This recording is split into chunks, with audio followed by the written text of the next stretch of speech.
ये बता दूं कि जिस हिंदुस्तान को आज हम देख रहे हैं, इसके आर्थिक तौर पर यह कितना संपन्न था। क्यों दुनिया भर के लुटेरे यहां आते थे? अगर हम भूखे नंगों का देश थे, सांप सपेरों का देश थे, तो दुनिया भर के सारे लुटेरे हिंदुस्तान के यहां पर आए। जो भी डकैत है, चोर है, लुटेरा है, वो कभी किसी भिखारी के यहां लूट नहीं करता। आपने सुना है कि किसी गरीब के यहां पर डकैती हुई है? वहां जाएंगे क्यों? डकैत नहीं जाएंगे, वही जाएंगे जहां कुछ मिलने की संभावना है, जहां प्रचुर मात्रा में धन रखा हुआ है, वहीं पर लूट होती है। और इसलिए विश्व का कोई ऐसा लुटेरा बचा नहीं जो हिंदुस्तान में आया नहीं, क्योंकि हम संपन्न थे। हमारे यहां पर सारे प्रकार की संपन्नता थी।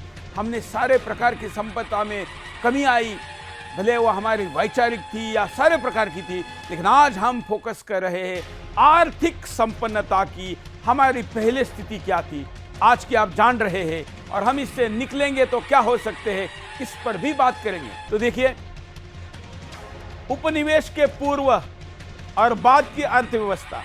वर्ष 1600 के पूर्व भारत का समृद्ध समय माना जाता था। हिंदुस्तान क्या स्थिति थी? उसके बाद भारत की प्रति व्यक्ति आय लगभग 1850 तक गिरती गई, लेकिन 1600 के समय हमारी ये स्थिति कितनी जबरदस्त थी। लेकिन यह गिरावट ईस्ट इंडिया कंपनी के आगमन के से काफी पहले शुरू हो गई थी। क्यों? क्योंकि हमारे यहाँ पर उसके पहले मुस्लिम आक्रांत आए थे। ईस्ट इंडिया कंपनी के भारत में आने के बाद 1757 से 1857 का अगर हम कहें ब्रिटिश काल, तो औसत आय में 17% की गिरावट आई थी। ईस्ट इंडिया कंपनी 1857 के बाद आई। राष्ट्रवाद आंदोलन और सिपाही विद्रोह के समय की हमारी स्थिति क्या थी? विद्रोह कमजोर होने के बाद प्रति व्यक्ति आय में 8% की गिरावट आ गई। आज 1% पर हम चिल्लाते हैं, लेकिन हमारी तब की स्थिति और आज की स्थिति क्या है, ये हम आपको बता रहे हैं। कुछ और भी ग्राफिक दिखाते हैं जिससे कि आपको समझ में आए। ये सब ग्राफिक तो हमारे चर्चा के दरमियान चलते रहेंगे। भारत अर्थव्यवस्था में अमेरिका से आगे था। ध्यान रखिए, आज अमेरिका का डॉलर 80 रुपए है, हमारा रुपया उसके सामने, लेकिन कभी हम उससे आगे थे। मैं समानता की बात नहीं कर रहा हूं, आगे होने की बात कर रहा हूं। ब्रिटिश शासन के शुरुआती दिनों में लगभग 1750 के समय हम अमेरिका के आगे थे। भारत में औसत आय लगभग 40% थी, जबकि अमेरिका की आय हमारे कई गुना पीछे थी। अमेरिका से हम आगे होने के और भी कई आंकड़े।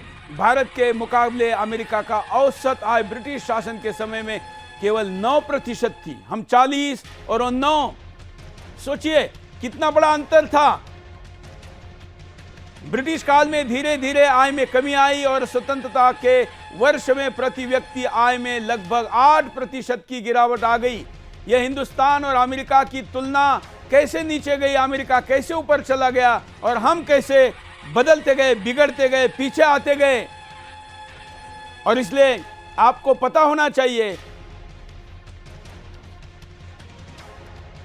और ये जो स्थिति है, कभी हमारी करेंसी, अब अमेरिका की करेंसी दुनिया के सारे देशों में चलती है, लेकिन कभी हमारा रुपया भी दुनिया के कई देशों में चलता था, लेकिन अभी भी चल रहा है। जिम्बाब्वे में वर्ष 2009 में दक्षिणी अफ्रीकी देश अपनी शासकीय मुद्रा जिम्बाब्वे डॉलर को त्याग कर भारतीय रुपए को अपनी लीगल टेंडर मनी घोषित कर चुका था।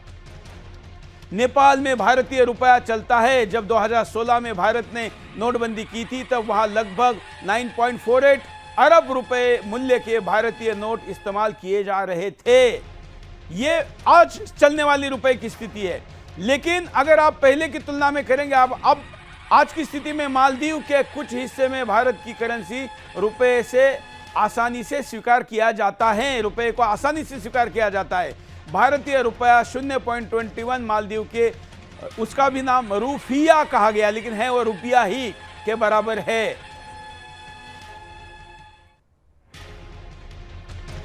भूटान भारत का पड़ोसी देश, भूटान भारत की मुद्रा में खरीदता है।